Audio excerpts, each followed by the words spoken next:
அந்நியோட ஆமி தங்கங்களா எல்லாரும் எப்படிடா இருக்கீங்க? ஹோப் நீங்கள் எல்லாரும் சேஃப் அண்ட் சேஃப்டியாக ஹாப்பியாக இருப்பீங்கன்னு நினைக்கிறேன். நான் தான் உங்கள் ஹனிபான். ஸோ இன்னைக்கு ஹிஸ் ஒன்லி ட்ராக் பார்ட் 7 தான் பார்க்க போகிறோம்.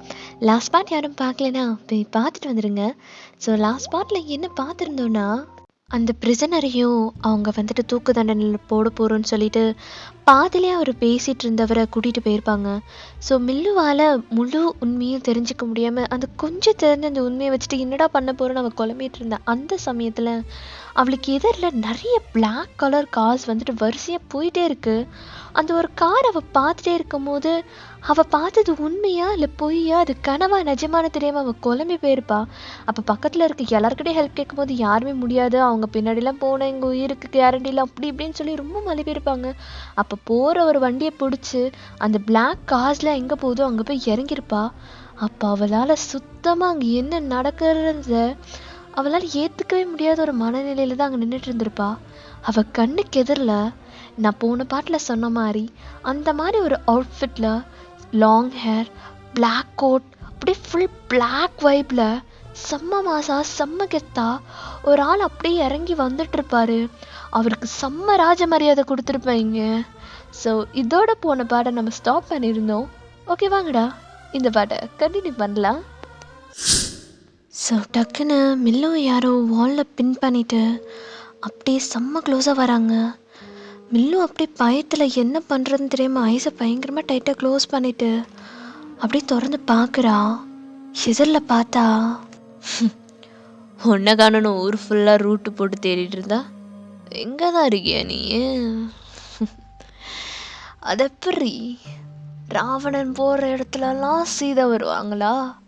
ஏதோ வேறு டைலாக் இனிமேல் சொல்லுவாங்களே, சீதை இருக்கும் இடத்துல ராமன் இருப்பாருன்னு.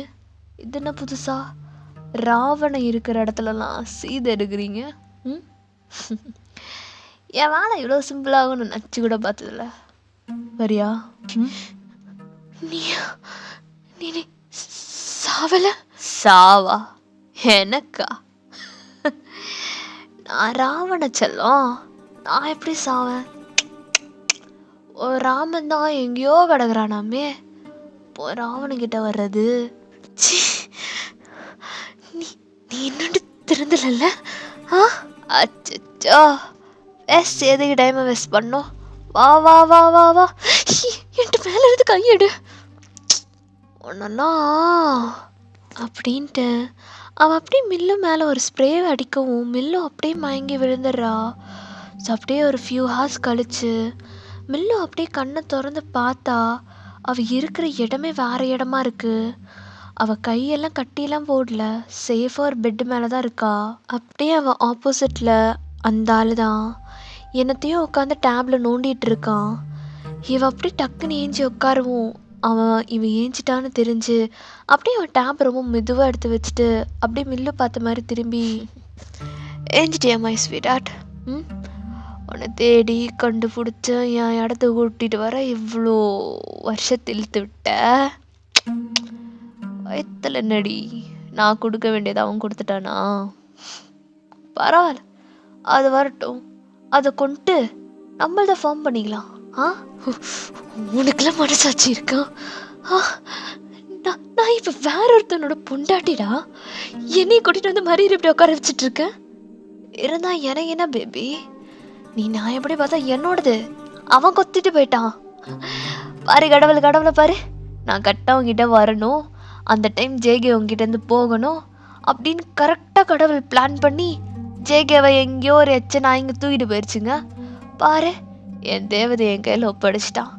நான் அந்த குழந்தைய எதுவும் பண்ண மாட்டேன், அது பாட்டு பிறகட்டும், அது பாட்டு நான் கொண்டுருவேன், நம்ம லைஃப்பை பார்த்துக்கலாம்.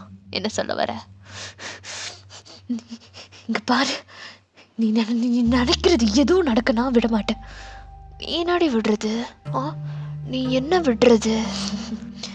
தலையும் புரியாமல் காலும் புரியாமல் நின்றுட்டுருக்கு உனக்கு இவ்வளோ பேசுகிற அளவுக்கு தைரியம் இருக்குன்னா, ஸ்கெட்சு போட்டு தூக்கி உன்னை இங்கே எடுத்துகிட்டு வந்து எனக்கு எவ்வளோ தைரியம் இருக்கும்? நான் நினச்சேன் நானா உன்னை கண்டுபிடிச்சேன்னா? உன்னை இங்கே வர வச்சவனே நான் தாண்டி செல்லம். புரியல நான் என்ன சொல்ல வரேன்னு? புரியாமல் இருக்கட்டும். அண்ட் மறுபடியும் என் எல்லையிலேருந்து தப்பிக்கணும்னு நினச்ச, அது பிறகுற வரைக்குமாச்சும் சும்மா இருக்கலாம்னு நினைக்கிறேன். நீ எதா பண்ணணும்னு நினச்சேன்னு வைய, வயிற்றுல இருக்கிறதோட சொல்லி முடிஞ்சிடும். வயிற்றுல ஒன்று கொடுத்தானே அவனோட சொல்லியும் முடிஞ்சிடும். ஸோ நான் சொல்கிறதெல்லாம் கேட்டு பொத்திட்டு இருக்கணும், புரியுதா? செல்லம், அப்போவே இப்படி தான் மிருகமாக மாறிடுவேன். பட் பேசிக்கலி நான் ரொம்ப நல்ல வேண்டி. மேலே இருந்து கையிடு, நம்ம தொட கூட விட மாட்டுற. எனிவைஸ், இன்னைக்கு நைட்டு இருக்கு, நான் வரேன் என்ன அப்படின்னு அவன் பேசிட்டு மில்லுவோட முதுகில் அப்படியே தட்டி கொடுத்துட்டு அவன் டேப் எடுத்துகிட்டு போயிட்டுருக்கான். மில்லுக்கு சுத்தமாக ஒன்றுமே புரியல. அவன் நினைக்கிறது ஒன்று, அவன் வாழ்க்கையில் நடக்கிறது ஒன்று, எதுவுமே வந்துட்டு ஒரு ஃப்ளோவில் போகாமல் ஏதோ திட்டுக்கு பிடுக்கு நடக்கிற மாதிரி அவளுக்கு ஃபீல் ஆகிட்டு அவள் அப்படியே உட்காந்துட்டு இருக்கா. அப்படியே பிளாங்காக இருக்கு அவளுக்கு, எதுவுமே சொல்ல தோணலை. அப்போ ரூம்க்கு ஒரு வயசான ஒருத்தவங்க வராங்க. அம்மாடியே, நீ தானா? சரி, ஐயா வந்துட்டு இது கொடுக்க சொன்னாருமா, இது போட்டுட்டு நீ கீழே வருவியாக்கோ, பெரிய பெரிய ஆளுங்கெல்லாம் வந்திருக்காவோ, நீ நீ வந்துருமா. உன்னை அலங்காரம் பண்ணுறதுக்கு ஏதோ பிள்ளைங்கெல்லாம் வந்துருங்க, நீங்கள் துணியை மட்டும் மாற்றிடு சடுக்கு புடுக்குன்னு அப்படின்னு அந்த வயசானவங்க பேசிகிட்டு இருக்கும் போதே மில்லுவை அலங்காரம் பண்ணுறதுக்குன்னு அங்கே இருக்க பொண்ணுங்கள்லாம் வராங்க. அதுக்கப்புறம் மில்லுக்கு வந்துட்டு ஷூஸ் மாட்டுறது அப்படி இப்படின்னு சொல்லிட்டு ராஜ மரியாதையை கொடுக்குற மாதிரி ஒவ்வொரு மேட்சாக வந்துட்டே இருக்காங்க. ஸோ மில்லுக்கு இது எதுவுமே சுத்தமாக பிடிக்கல. அதுவும் அவள் இருக்கிற இடம் வந்துட்டு ஒரு நார்மல் ஹவுஸே இல்லை, அதுவும் ஒரு செம்ம பெரிய மேன்ஷன் மாதிரி இருக்குது. மில்லுக்கு அவங்க எடுத்துகிட்டு வந்த அந்த ட்ரெஸ்ஸும் வந்து பார்த்திங்கன்னா ஃபுல் ப்ரௌனில் தான் இருக்கும். அதுவும் அவள் கன்சீவாக இருக்கனால அதுக்கேற்ற மாதிரி ரெடி பண்ணியிருக்காங்க.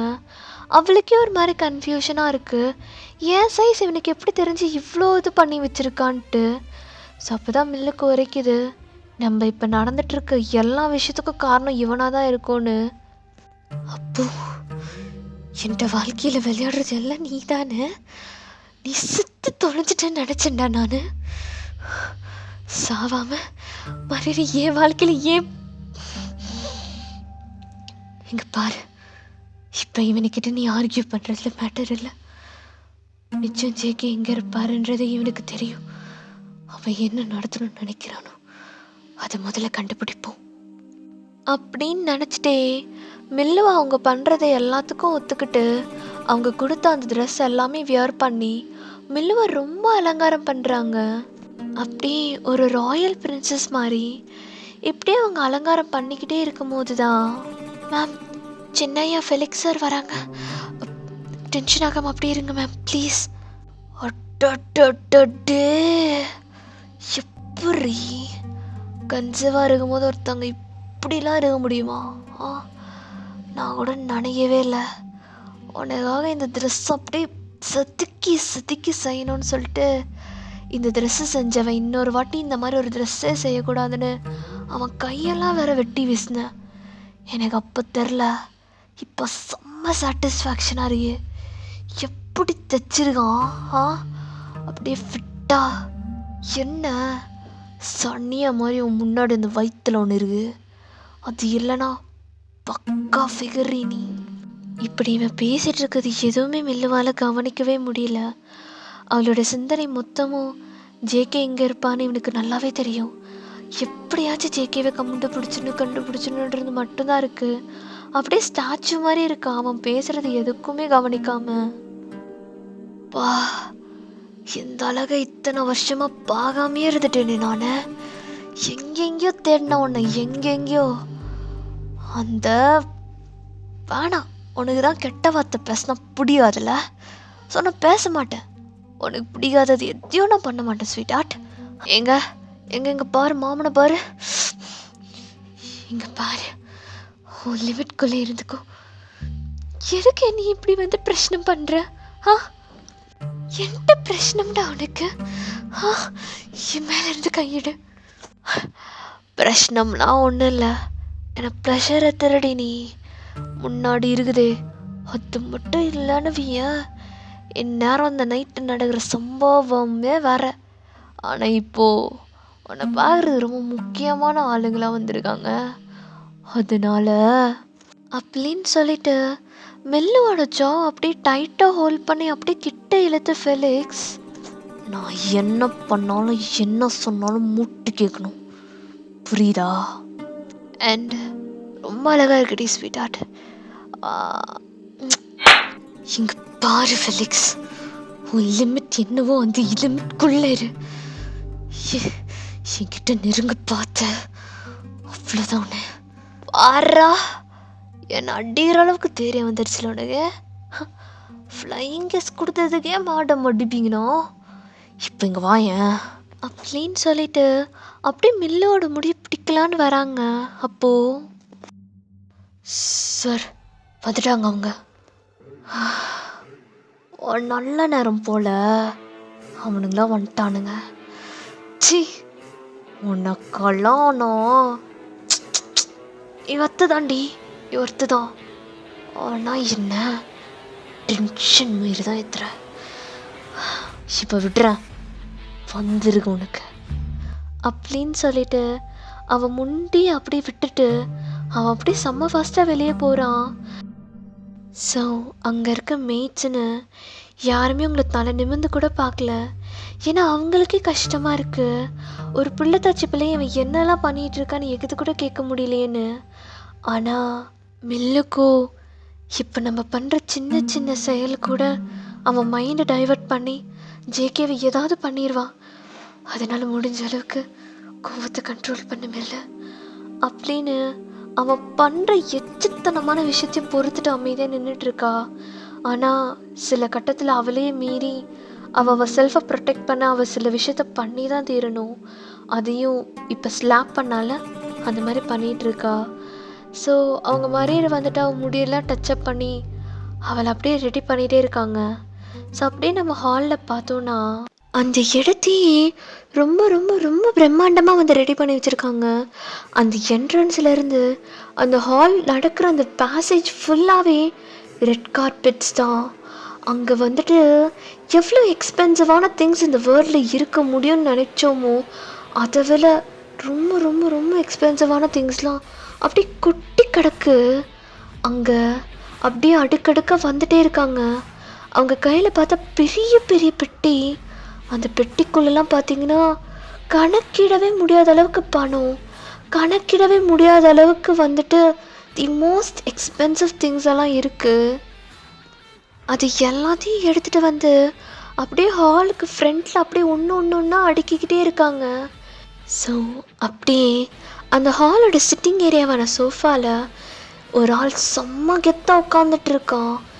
லாங் ஹேர், கழுத்து வரைக்கும் இருக்கும். Full and full black outfit தான். அப்படியே முன்னாடி இருக்க ஒரு 7-6 பட்டன் அப்படியே அவுத்து விட்டுருப்பாங்க. கையில் ஒரு பக்கம் நான் சொன்னல அந்த ராட் மாதிரி இருக்கும் சிகரெட்ன்ட்டு, அது ஒன்று. இன்னொரு கையில் விஸ்கி பாட்டில்னு. மில்லு அந்த பக்கம் ஒரு ஆளை பார்த்துருப்பான் இல்லையா, அதே பர்சன் தான். அப்படியே கால் மேலே கால் போட்டு கையை ரெண்டையும் நல்லா விரித்து அப்படியே மேலே பார்த்த மாதிரி ஸ்மோக் பண்ணிவிட்டு அப்படியே அவனுங்க எல்லாம் அதை அடுக்கி வச்சுட்டு இருக்கிறத பார்த்து ஸ்மோக் பண்ணிட்டு உட்காந்துட்டு இருக்காரு. ஸோ அப்படியே மீன்வாயில் இங்கே மில்லுவை பார்த்தோன்னா, ஜிகி நீ எங்கடா இருக்க? என்னால் சுத்தமாக இங்கே முடியல ஜிகி. உன்னை தேடி தேடி நான் போகாத இடமே இல்லைடா. இப்போ இங்க பாரு, யாருக்கிட்ட நான் வரக்கூடாதுன்னு நீ நினைச்சோ அவன்கிட்டே நான் இருக்கு. யாரு நம்ம 2 பேர் லைஃப்ல ரொம்ப ரொம்ப ரொம்ப விளையாண்டாங்க அவன் கஸ்டடியில நான் இருக்கேன் ஜெக்கி. எனக்கு பயமா இருக்கு. பாப்பாக்கு ஏதாவது பண்ணிடுவானோ பயமா இருக்கு. பட் நான் பொண்டாட்டி ஜெக்கி. அவ என் மேல கையை கூட வைக்க வர விட மாட்டேன் தெரியுமா? அவன் ஜஸ்ட் எனக்கு ஃப்ளைங் கிஸ் தான் கொடுக்க வந்தான். அதுக்கே நான் ஓங்கி அடிச்சிட்டேன். அவனை என்கிட்ட நெருங்க விட மாட்டானா? நீ எங்க இருக்க? எனக்கு நீ இப்போ வேணும். அவன் என்ன டைட்டாக ஹக் பண்ணி நான் கதறி ஆடணும் ஜெக்கி. நீ எங்க இருக்க? சின்னையா, நீங்கள் கேட்ட அந்த மோஸ்ட் காஸ்ட்லியஸான விஸ்கி பாட்டில் எடுத்துகிட்டு வந்துட்டேன். இந்தாங்க சின்னையா. போ டேய் செல்லா குட்டி, நீ கேட்டிருந்தலடா இந்த விஸ்கி பாட்டிலு, தா வச்சுக்கோ. அண்ட் உனக்கு ஒரு குட் நியூஸும் சொல்லணும். உன்னோட அண்ணியை நான் கூப்பிட்டு வந்துட்டேன்டா. அண்ணியை பார்க்குறதுக்காக நீ ரெடியாக இருக்கியா? ரெடியாக இருப்ப, அதுக்காக தானே உன்னை கூப்பிட்டு வந்தேனே நான் இங்கே. ஓ, அலங்காரம் பண்ணிகிட்டு இருக்காங்கடா என் தேவதைய, இப்போ வந்துடுவா. மேம், சின்னையா கூப்பிட்றாங்க. அண்ட் இன்னொரு விஷயம், அங்கிட்டு போய் சின்னையா ஃபெலிக்ஸ்லாம் கூப்பிட்றாதீங்க, സൈമൺ தான் கூப்பிடணுமா? എന്താ ഞാൻ ஏன் அவனை சைமன்ட்டு പറയണു? சின்னையா தாம்மா சொல்ல சொன்னாங்க. அவரை நீங்கள் சைமன்னு கூப்பிடலனா உங்களுக்கு ரொம்ப பிடிச்ச, உங்களுக்கு ரொம்ப முக்கியமான, உங்கள் உயிருக்கே ரொம்ப நெருக்கமான ஒன்று அவர் பலி கொடுத்துருவேன்னு சொன்னார். அதனால் ப்ளீஸ் அவரை சைமன்னே கூப்பிடுங்க. என்ன தளபதி, உங்களையும் அண்ணியை சேர்த்து வச்சு ரசிகலான்னு வந்திருந்தா இந்த ரசிகனை இவ்வளோதாக வைக்கிறீங்க? உங்களுக்காக பாருங்க என்னென்ன பரிசெல்லாம் எடுத்துகிட்டு வந்திருக்கேன். இதெல்லாம் அண்ணிக்கிட்ட கொடுத்து உங்களையும் அண்ணி ஒன்றா வச்சுப்பாங்கன்னு எனக்கு ஆசை இருக்காதா? அடே ஜியானே, ஏன்டா இவ்வளோ அவசரப்படுற? தோ இந்த சாம்ராஜ்யத்தோட பேரழகி வராப்பாரு அப்படின்னு ஃபெலிக்ஸ் சொல்லவும் அங்கே இருக்கவங்க எல்லாம் அப்படியே மேலே தான் பார்க்குறாங்க. மெல்லும் அப்படியே செம்ம கிராண்டா அந்த ப்ரௌன் அவுட்ஃபிட்டில் வந்துட்டு இருக்கா. அவளை பார்க்கவே என்னமோ ஒரு ராஜ்யத்துக்கே ராணி மாதிரி இருக்கா. அந்த அளவுக்கு அவளை அலங்காரம் பண்ணி ரொம்ப செட்டில்டாக, ரொம்ப நேச்சுரலாக, ரொம்ப பியூட்டிஃபுல்லாக அவளை அப்படியே அந்த மேன்ஷனோட அந்த பெரிய ஸ்டேர்கேஸ்லேருந்து கூட்டிகிட்டு வந்துட்டு இருக்காங்க. மெல்லு அவள் தலை நிமிந்து கூட பார்க்கல. ஆனால் அவள் ஹார்ட் பீட் ரொம்ப ஃபாஸ்ட்டாக ரைஸ் ஆகிட்டே இருக்குது. அவள் எண்ணம் ஃபுல்லாகவே இந்த மேன்ஷனில் தான் எங்கேயோ ஜேகேவை கட்டி போட்டு வச்சுட்டு இருக்காங்க. அவனை எப்படியாவது பார்த்துணும், யார் மூலியமாக பார்க்கணும், அது மட்டும்தான் ஓடிட்டே இருக்கு. அவள் ஹாலுக்கு நெருங்க நெருங்க அவளுக்கு என்னமோ ஒரு ஃபீல், ஜேகேவை கிட்ட நெருங்கிட்டோன்ற மாதிரி. ஸோ மெல்லுவை அப்படியே கூட்டிகிட்டு போயிட்டு ஃபெலிக்ஸ் பக்கத்தில் தான் அப்படியே நிற்க வைக்கிறாங்க. ஸோ ஃபெலிக்ஸ் டக்குன்னு மெல்லுவோட ஷோல்டர் அப்படியே ஹக் பண்ண மாதிரி கிட்ட இழுத்துட்டு, இப்போ சொல்லு ஜான், எப்படி உன்னோட அண்ணி பேரழகில? இந்த பேரை கேட்டோன்னே அப்படியே மெல்லு டக்குன்னு ஃபெலிக்ஸை திரும்பி பார்த்துட்டு, யாரை இவன் ஜியான் கூப்பிட்றான்ட்டு டக்குன்னு நிமிந்து பார்க்குறா. அவள் கண்ணை அவளாலே நம்ப முடியல. ஆமாம் தளபதி, பேரழகுல, பேரழகுக்கும் மேலே ஒரு வார்த்தையை கொடுத்து அப்படி அடிக்கி அடிக்கி அடிக்கினே போகலாம். அவங்களோட அழகுக்கும் அவங்க ரெண்டு பேரோட ஜோடி பொறுத்துக்கும், ஐ மீன் அதான் என்ன சொல்லுவாங்க, ஜோடி பொருத்தம் வேற லெவலில் இருக்கு சைமனா. உங்கள் ரெண்டு பேர் கல்யாணத்தை நான் என் தலைமையில், என் பொறுப்பில், என் கையாலேயே நான் நடத்தி காட்டுறேன் அப்படின்னு அவன் பேசிகிட்டே இருக்கும்போது மெல்லுவோட கண் அப்படி கலங்குது. ஓகேடா, இதோட இந்த பாட்டு நான் ஸ்டாப் பண்ணிக்கிறேன். See you guys in next video. Until then, ta-da, bye-bye.